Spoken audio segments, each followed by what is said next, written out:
Capítulo 10. Esa primavera habíamos cumplido 15 años. El hielo invernal había durado más de lo habitual y ahora nos solazábamos una vez más a la luz del sol. La ligera brisa nos había puesto piel de gallina al habernos quitado la túnica. No había estado tan desnudo en todo el invierno, demasiado crudo como para quitarse las capas y las pieles, a excepción de las rápidas abluciones que realizábamos en una roca vaciada para que sirviera de pila. Aquiles hacía estiramientos para desentumecer los músculos después de la larga hibernación en la cueva. Habíamos pasado toda la mañana nadando y cazando en el bosque. Mis músculos fatigados estaban contentos de entrar en acción otra vez. Le observé. El monte Pelión solo había un espejo, la superficie oscilante del río, así que únicamente podía evaluar mis cambios mirando a Aquiles, cuyos miembros eran aún finos, pero debajo de la piel resultaba posible apreciar su abultamiento cada vez que se movía. Su semblante era también más firme y los hombros se le habían ensanchado. Pareces mayor, observé. Se detuvo y se volvió hacia mí. Sí, sí, asentí.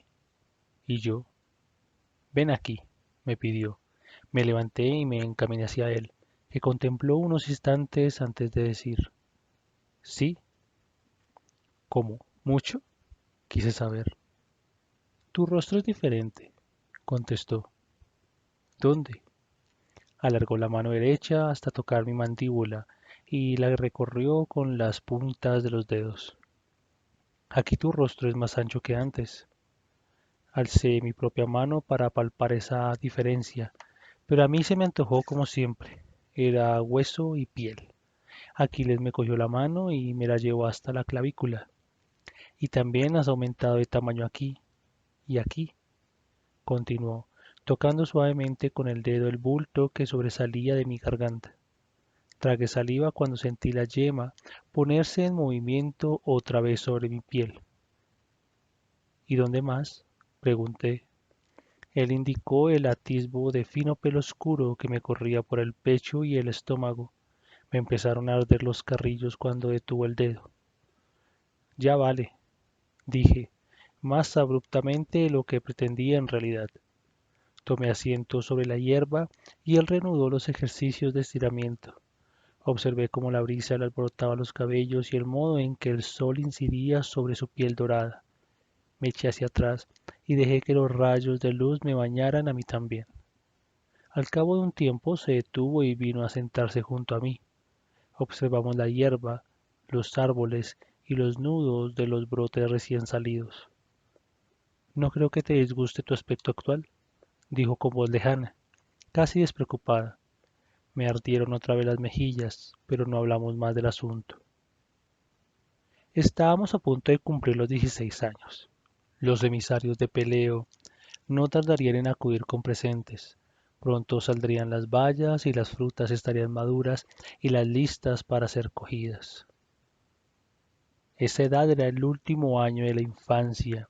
Después, nuestros padres nos llamaban hombres y no vestíamos solo túnicas, sino también capas y chitones. Acordarían un matrimonio para Aquiles y yo también podía casarme si así lo deseaba. Volví a pensar en aquellas siervas de ojos apagados y recordé los retazos de conversación de los chicos, la cháchara sobre tetas, caderas y fornicio. Es suave como la seda. Te olvidas hasta de tu nombre cuando tienes cerca sus melones.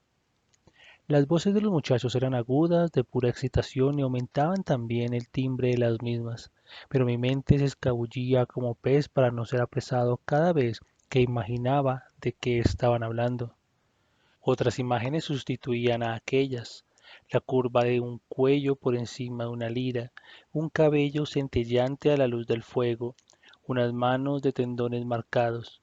Estábamos juntos día y noche, y yo no podía escapar al olor del ungüento de sus pies ni a los atisbos de su piel desnuda mientras se vestía. Me obligaba a dejar de mirarle y recordaba el día en la playa, la frialdad de sus ojos y cómo había huido de mi lado. Y siempre me acordaba de su madre. Comencé a alejarme por mi cuenta, a primera hora de la mañana, cuando Aquiles aún dormía, o por las tardes mientras él realizaba sus prácticas de lanza. Solía llevarme una flauta, pero rara vez tocaba. En vez de eso, buscaba un buen árbol donde apoyarme y respirar el agudo olor de los cipreses que traía la brisa desde lo alto del monte. La mano se movía lentamente de forma inconsciente, como si escapara a mi control, hasta acabar entre mis muslos. Había algo vergonzoso en aquello que hacía y algo aún más indecente en los pensamientos que me venían a la cabeza mientras lo hacía, pero habría sido peor pensar en ello mientras estaba en la cueva de paredes rosadas con él a mi lado. A veces resultaba difícil regresar a la gruta. ¿Dónde has estado?, me preguntaba. Por ahí, respondía yo, señalando a cualquier punto sin mucha precisión. Él asentía, pero yo sabía que se había percatado del arrebol de mis mejillas. La canícula estival fue en aumento y nosotros buscábamos la sombra próxima al río, cuyas aguas trazaban arcos de luz cuando nos hacíamos aguas y nos zambullíamos en su cauce. Las rocas del fondo estaban cubiertas de musgo y eran frías al tacto. Resbalaban bajo las puntas de mis pies cuando lo vadeaba. Gritábamos para asustar a los peces y hacerlos salir de sus agujeros en el lodo o de las aguas más tranquilas que había corriente arriba. Me tumbaba de espaldas sobre el agua y me dejaba mecer por el cauce ahora que el ímpetu del deshielo había perdido empuje. Me encantaba sentir la caricia del sol sobre el vientre y el frescor del lecho del río debajo del cuerpo. Aquiles flotaba junto a mí o nadaba contra el suave tirón de la corriente. Cuando nos cansábamos de haraganear de ese modo, nos agarrábamos a las ramas bajas de las mimbreras y nos alzábamos hasta suspendernos sobre las aguas y nos liábamos a darnos patadas el uno al otro hasta que nuestras piernas terminaban enredándose. Nos liberábamos zafándonos del otro y nos subíamos a la rama. Un día tomé impulso. Me solté de mi rama y me lancé hacia su cuerpo en suspensión. Aquiles soltó un "oh" de sorpresa. Forcejeamos durante unos instantes cuando me abracé a él entre risas. Entonces escuchó un fuerte chasquido y su rama se partió en dos, sumergiéndonos en el río. Jadeábamos ansiosos cuando emergimos a la superficie. Aquiles se fue a por mí enseguida y me arrastró hacia el fondo. Forcejeamos un poco, salimos otra vez y nos hundimos de nuevo. Al final nos arrastramos hasta la orilla, donde nos tumbamos entre las juncias y otras hierbas del humedal, con los pulmones ardiendo y los rostros colorados tras el largo periodo pasado debajo del agua. Nuestros pies se hundieron en el frío lodo acumulado en la orilla del río. La melena chorreaba agua y yo observaba cómo formaba arroyuelos entre los brazos y las líneas del pecho. Me desperté a primera hora del día del 16º cumpleaños de Aquiles. Quirón me había enseñado la ubicación de un árbol en la ladera opuesta de Pelión, donde los higos acababan de madurar. Eran los primeros de la temporada. Aquiles no lo sabe, me aseguró el centauro. Los vigilé durante varios días. Los grandes brotes verdes se hincharon y se oscurecieron, cobrando peso, y esa mañana los recogí para que pudiera tomarlos como desayuno. No era mi único regalo. Había encontrado un trozo de madera seca de fresno y me había puesto a tallar las capas más suaves. A los 2 meses empezó a cobrar vida la forma de un chico tocando la lira. Alzaba la cabeza hacia el cielo y abría la boca, como si cantara. La llevaba encima mientras iba por los higos. Unos higos grandes y hermosos colgaban del árbol. Su carne curva imploraba el toque de mis dedos, pues 2 días después ya se habrían pasado de maduros. Los guardé en un frutero de madera y los llevé con todo cuidado de regreso a la cueva. Aquiles se hallaba sentado en el claro junto a Quirón. A sus pies descansaba una caja sin abrir. Abrió los ojos de gozo mientras se hacía cargo de los higos. Se puso de pie y tomó el frutero antes de que pudiera ofrecérselo. Comimos higos hasta quedar ahitos. Acabamos con los dedos y los mentones pringosos por la dulce untuosidad de la fruta. El arcón de Peleo contenía más túnicas y cuerdas de lira, pero esta vez por su 16º cumpleaños incluía una capa teñida con la carísima púrpura de Murex. Era la capa de un príncipe, de un futuro rey, y advertí cuánto le complacía el obsequio. Iba a sentarle muy bien cuando se la pusiera. Lo supe, pues el púrpura parecía aún más suntuoso en comparación con el color dorado de sus cabellos. Quirón también le hizo regalos, un cayado de paseo y una vaina para el cuchillo. Por último, le hice entrega de la talla. Aquiles la estudió y repasó con las yemas de los dedos las pequeñas marcas que mi cuchillo había dejado a su paso. ¿Eres tú?, le informé, sonriendo como un bobalicón. Él alzó los ojos y en ellos pude advertir el brillo de la alegría. Lo sé. Un anochecer no mucho después de eso, nos estuvimos hasta tarde junto a los rescoldos del fuego. Aquiles había permanecido ausente buena parte de la tarde, pues Tetis había venido y le había retenido a su lado mucho más de lo habitual. Luego se entretuvo interpretando en la lira de mi madre una música reposada y refulgente como las estrellas del firmamento. Quirón bostezó cerca de mí mientras se apoyaba un poco más sobre las patas plegadas. La lira enmudeció al instante y Aquiles preguntó en la oscuridad: ¿Estás cansado, Quirón? Sí. En tal caso, vamos a marcharnos para dejarte descansar. Por lo general no solía tener tanta prisa por irse, ni siquiera para hablar conmigo, pero también yo estaba agotado y no puse objeciones. Se levantó y se despidió del centauro antes de encaminarse hacia la boca de la cueva. Yo estiré los brazos y me demoré junto a las llamas durante un rato antes de seguirle. En el interior, Aquiles ya se había acostado. Tenía el rostro húmedo después de haberse lavado en el manantial.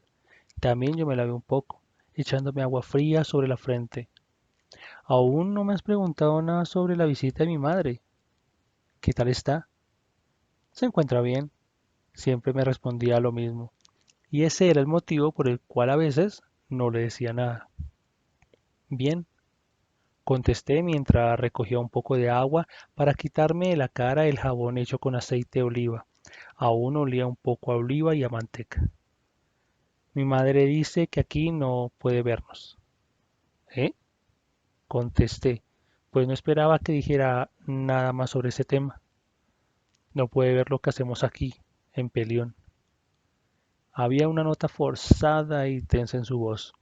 Me volví hacia él. ¿Qué quieres decir? Contempló fijamente el techo. Dice... Le pregunté si nos ve aquí, me explicó con voz aguda, y dice que no puede. En la cueva se hizo un silencio absoluto, solo roto por el lento goteo del agua al escurrir de lo alto. Ah, deseaba decírtelo porque hizo una pausa. Pensé que te gustaría saberlo. No le... Aquiles efectuó otra pausa. No le hizo gracia alguna que se lo preguntara. No le hizo gracia alguna, repetí. Me dio un mareo solo de darle vueltas y más vueltas en la cabeza esa idea. No puede vernos. Caí en la cuenta de que me había quedado casi inmóvil junto al lavamanos, con la toalla a medio camino hasta el mentón. Estaba abrumado por una oleada de esperanza y pavor. Eché hacia atrás las mantas y me tendí sobre el lecho, ya caliente por el cuerpo de Aquiles, que permanecía con la vista fija en el techo. ¿Te complace su respuesta?, inquirí al cabo de un rato. Sí, permanecimos allí tendidos durante un momento, en ese silencio tenso y palpitante. Por la noche solíamos contarnos chistes o relatos, y cualquier otra velada nos habríamos puesto a reconocer las estrellas pintadas en el techo en caso de habernos cansado de hablar. Orión, le hubiera dicho, siguiendo la dirección indicada por el dedo de Aquiles. Las Pléyades. Pero esta vez no ocurrió nada de eso. Cerré los ojos y aguardé durante unos minutos muy largos hasta que supuse que se había dormido antes de volverme hacia él y mirarle, pero él estaba tumbado de costado, observándome. No le había oído ladearse. Nunca le oigo. Se hallaba extremadamente quieto, con esa inmovilidad tan suya. Al respirar tomé conciencia del pequeño trecho de almohada que mediaba entre los dos. Se inclinó hacia adelante. Nuestras bocas se abrieron una sobre la otra y vertió en la mía la calidez de su dulce respiración. No fui capaz de pensar ni hacer ninguna otra cosa, salvo beber cada respiración conforme llegaba y disfrutar del suave balanceo de sus caderas. Era un milagro. Yo temblaba, temiendo espantarle. No sabía qué hacer ni qué podría gustarle. Le besé en el cuello, en el pecho, saboreando el sabor a sal. Él pareció henchirse y madurar ante mi contacto. Olía a almendras y tierra. Se apretó junto a mí y me aplastó los labios para saborearlos. Se quedó quieto cuando le tomé la mano, suave como el terciopelo delicado de los pétalos. Conocía la piel dorada de Aquiles, la curva de su cuello y el pliegue de sus codos. Sabía cuánto placer me daba contemplarle. Nuestros cuerpos se acoplaron el uno en torno al otro como si fueran manos. Las mantas se habían doblado a mi alrededor, pero él las retiró de nosotros. Supuso una sorpresa recibir el aire sobre la piel y me estremecí. Las estrellas pintadas del techo aureolaban el cuerpo de Aquiles. La estrella polar descansaba sobre su hombro. Deslizó la mano sobre mi tripa, agitada por el frenético sube y baja de mi respiración. Me acarició con la misma suavidad que la más fina de las telas y mis caderas respondieron a su contacto. Le atraje hacia mí, tan tembloroso como él, que parecía haber corrido a toda velocidad hasta muy lejos. Pronuncié su nombre, creo, y eso me traspasó. Me quedé hueco como un bambú, cortado para soplar por él.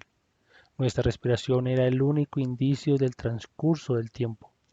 Enredé los dedos entre sus mechones mientras sentía en mi interior un impulso creciente, un latido acelerado al ritmo del movimiento de su mano. Aquiles tenía el rostro junto al mío, pero yo hice lo posible por acercarlo aún más. No te detengas, le dije, y no lo hizo. Cerró los ojos cuando mi mano extendida localizó el lugar de su placer. Encontré un ritmo de su agrado, y lo supe gracias a la cadencia de su respiración y su jadeo. Mis dedos siguieron de forma incesante el ritmo desbocado de su respiración. Sus párpados cobraron el color del cielo al romper el alba. Aquiles olía como la tierra después de la lluvia. Abrió la boca al proferir un grito inarticulado y nos estrechamos el uno tan cerca del otro que sentí sobre mi piel el flujo caliente de su pasión. Se estremeció y permanecimos tumbados juntos. Lentamente, conforme se cerraba la noche, empecé a cobrar conciencia de mi sudor, la humedad de las mantas y la mojadura que impregnaban nuestros vientres.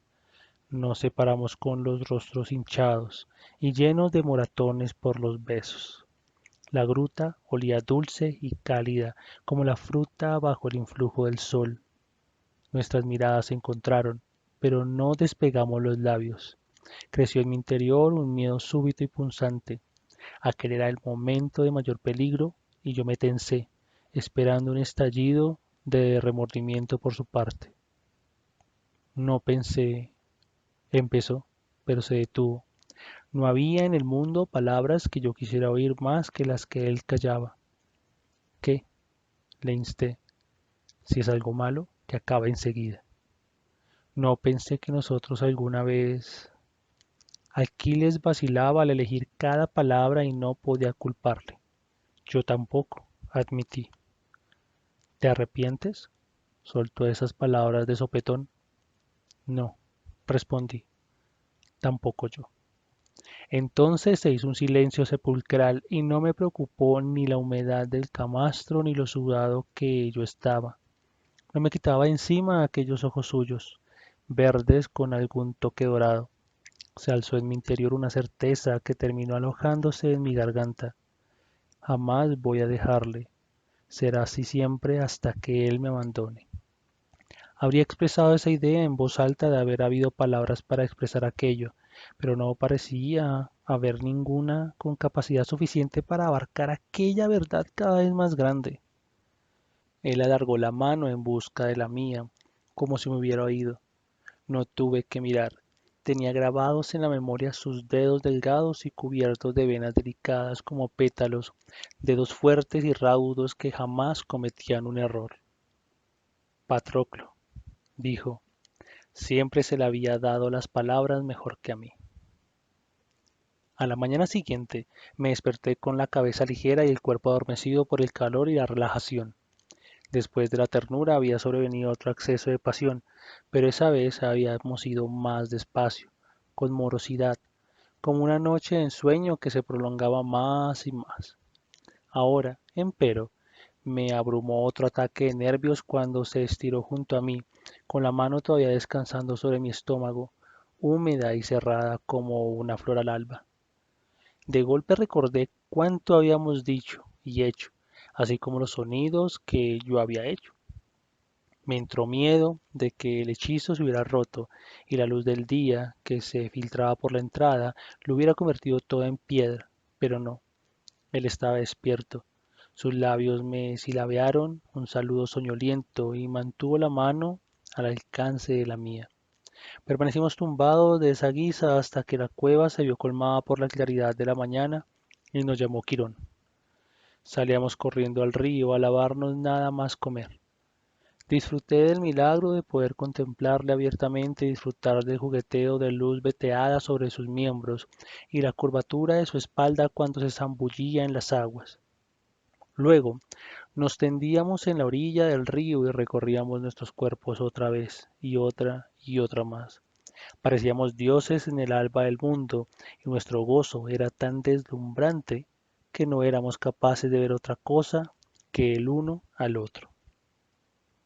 Si el centauro advirtió algún cambio, no lo mencionó, pero eso no me ahorró preocupación alguna. ¿Tú crees que se enfadará? Nos hallábamos en un olivarcito en la cara norte de la montaña, donde las brisas eran más frías y puras como una alfaguara. No lo creo, respondió, alargando la mano hacia mi clavícula, cuyo contorno tanto le gustaba recorrer con el dedo. Pero es posible, seguramente ahora ya lo sabe. ¿Deberíamos decirle algo? No era la primera vez que me lo preguntaba. A menudo habíamos hablado de ello, con ansia y complicidad. Si eso te complace, eso es lo que había dicho con anterioridad. Pero, ¿no crees que va a enfadarse? Él se detuvo a considerarlo durante unos momentos. Eso me encantaba de él. No importaba cuántas veces le hubiera preguntado antes, me contestaba como si fuera la primera vez. No lo sé. Sus ojos y los míos se encontraron. ¿Acaso importa? No voy a detenerme. El deseo daba calidez a su voz, y en respuesta a la misma, sentí un sonrojo en la piel. Pero podría decírselo a tu padre. Quizás él sí se enoje, respondí casi a la desesperada.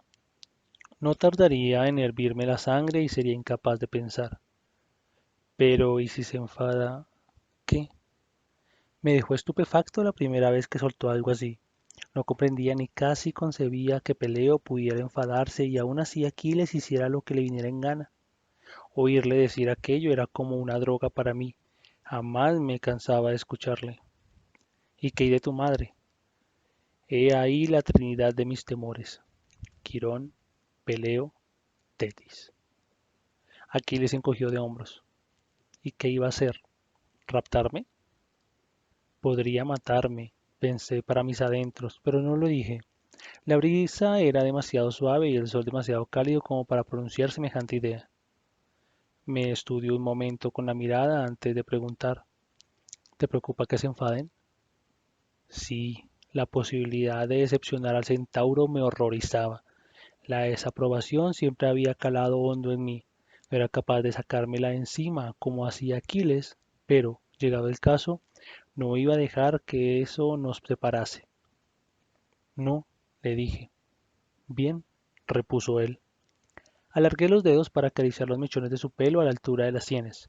Cerró los ojos mientras alzaba el semblante para recibir de lleno la luz del sol. Sus rasgos eran de una delicadeza tan extrema que le hacían parecer más joven de lo que en realidad era. Tenía unos labios bermejos y carnosos. Abrió los ojos y me desafió. Di el nombre de un héroe que fuera feliz. Me detuve a considerarlo. Heracles se volvió loco y acabó matando a su familia. Teseo perdió al padre y a la novia. Los hijos de la nueva esposa de Jasón fueron asesinados por los de la primera. Beleferonte mató a la quimera, sí, pero acabó tullido al caerse del lomo del Pegaso, el caballo alado. ¿No eres capaz? Se incorporó y se inclinó hacia adelante. No, lo sé, nunca te dejan ser famoso y feliz. Enarcó una ceja.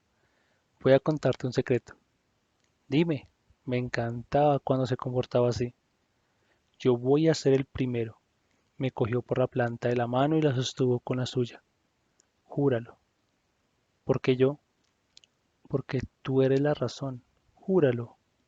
Lo juro, repliqué, perdido en el intenso arrebol de sus mejillas y el flamear de sus ojos. Lo juro, repitió él. Permanecimos sentados durante unos instantes cogidos de la mano. Esbozó una ancha sonrisa. Tengo tanta hambre que me lo zamparía todo crudo. Un cuerno sonó en algún lugar de las laderas por debajo de nuestra posición. Aquiles se puso de pie y sacó la daga guardada en la vaina sujeta a su muslo antes de que fuera capaz de moverme o decir ni pío. Era un sencillo cuchillo de caza, pero en sus manos resultaría suficiente. Permaneció inmóvil, preparado, a la escucha de cualquier cosa que pudieran percibir sus sentidos de semidios. Yo también llevaba un cuchillo. Eché mano al mismo y aguardé de pie. Aquiles había interpuesto entre el sonido y mi persona. Yo no sabía si debía ir con él, ponerme junto a él con el arma preparada. Al final no lo hice. La llamada procedía del cuerno de un soldado. Era un reclamo de batalla y, como Quirón había dicho con total claridad, ese era el don de Aquiles, no el mío. El cuerno sonó de nuevo. Enseguida escuchamos el frufru del sotobosque bajo el empuje de un par de pies. Un hombre. Tal vez se había perdido o estaba en peligro. Entonces una voz subió montaña arriba. Príncipe Aquiles. Nos quedamos paralizados. Aquiles. He venido por el príncipe Aquiles. Los pájaros abandonaron en estampida las copas de los árboles, huyendo del griterío. Es un enviado de tu padre, susurré. Solo un heraldo real hubiera sabido a dónde debía venir a buscarnos. Aquiles asintió, pero, aunque pareciera extraño, se mostraba renuente a contestar. Supuse lo veloz que debía irle el pulso, pues unos instantes antes había estado preparado para matar. Ahuequé las manos a modo de bocina y grité: «¡Estamos aquí!». El estrépito cesó durante unos instantes. ¿Dónde? ¿Puedes seguir mi voz? Pudo, pero a duras penas. Transcurrió algún tiempo antes de que se adentrara en el calvero, con el semblante lleno de rasguños y la túnica palatina empapada de sudor. Se arrodilló de mala gana, con resentimiento. Aquiles había bajado el cuchillo, pero no me pasó desapercibida la fuerza con que apretaba la empuñadura. Sí, me inquirió con frialdad. Tu padre te convoca. Hay un asunto urgente en casa. Me quedé tan inmóvil como había estado mi amigo unos momentos antes. Quizá no tuviéramos que ir si me quedaba lo bastante quieto. ¿Qué clase de asunto?, quiso saber Aquiles. El hombre se recobró un tanto y recordó que se dirigía a un príncipe. Lo siento, mi señor, pero no lo sé. Micenas envió mensajeros a Peleo y vuestro padre tiene intención de dirigirse esta noche al pueblo y desea contar con vuestra presencia. He traído caballos, os esperan ahí abajo. Durante un momento solo hubo silencio y casi llegué a pensar que Aquiles iba a negarse, pero al final dijo: Patroclo y yo vamos a tener que empaquetar nuestras cosas. Aquiles y yo anduvimos especulando durante el viaje de vuelta a la cueva acerca de las noticias. Micenas estaba demasiado lejos para nosotros y también su rey, Agamenón, a quien le gustaba llamarse señor de hombres y cuyo ejército, según se decía, era el mayor de todos los reinos de Grecia. Sea lo que sea, solo estaremos fuera un par de noches, me informó Aquiles. Asentí, agradecido de oírselo decir. Solo van a ser un par de días. Quirón estaba aguardándonos. He oído las voces, anunció el centauro con una nota de desaprobación en la voz. Aquiles y yo le conocíamos bien. No le gustaba de nada perturbar la paz de su montaña. Mi padre me reclama en casa, explicó Aquiles, aunque añadió, solo por esta noche. Espero estar de vuelta pronto. Entiendo, repuso Quirón. Parecía mayor de lo habitual ahí plantado con los cascos gastados sobre la hierba brillante y los flancos de color castaño iluminados por el sol. ¿Se sentirá solo sin nosotros? Me pregunté. Jamás le había visto en compañía de otro centauro. Le habíamos preguntado a ese respecto en una ocasión y el rostro se le había crispado. Son unos bárbaros, nos había dicho. Recogimos nuestras cosas. Yo apenas había traído nada, unas túnicas y una flauta. Aquiles tampoco tenía muchas posiciones más. La ropa, algunas puntas de lanzas fabricadas por él y la estatua tallada por mí. Lo guardamos todo en unas bolsas de cuero y acudimos junto a Quirón para despedirnos. Aquiles, siempre más audaz, abrazó al centauro. Le rodeó con los brazos allí donde el pelaje quino daba paso a la carne humana. Detrás de mí, el mensajero de Peleo se removió intranquilo. Te pregunté qué harías cuando los hombres te pidieran que luchases con ellos. ¿Lo recuerdas, Aquiles? Sí, contestó el interpelado. Quizá debieras considerar ahora esa respuesta, observó el centauro. Me recorrió un escalofrío, pero no tuve tiempo de pensar en aquello, pues Quirón se volvió hacia mí. Patroclo, dijo, era una orden. Me adelanté, me puse en la cabeza esa mano suya grande y cálida como el sol. Respiré ese aroma que era solo suyo, una fragancia a caballo, sudor, hierbas y bosque. No renuncies a las cosas con tanta facilidad como hiciste una vez, me instó con voz tranquila. No supe qué responder a eso, así que me limité a decir, gracias. Percibí el atisbo de una sonrisa. Cuídate. Retiró la mano y al hacerlo sentí un enorme frío en la cabeza. Enseguida estaremos de vuelta, repitió Aquiles. Los ojos del centauro refulgían oscuros a la inclinada luz del atardecer. Os esperaré. Nos echamos al hombro los petates y abandonamos el claro de la cueva. El astro rey había rebasado su meridiano hacía mucho y el mensajero se impacientaba. Descendimos la ladera de la montaña a toda prisa y montamos a lomos de los corceles que nos aguardaban. Me resultaba extraño ir sobre una silla de montar después de tantos años de marcha a pie y los caballos me ponían nervioso, casi esperando que se pusieran a hablar, aunque, por supuesto, no podían. Me revolví en mi posición para volver la vista atrás y mirar hacia Pelión con la esperanza de poder ver la cueva de paredes rosáceas o tal vez incluso al propio Quirón, pero nos hallábamos demasiado lejos, así que miré el camino y me dejé llevar a Iftía.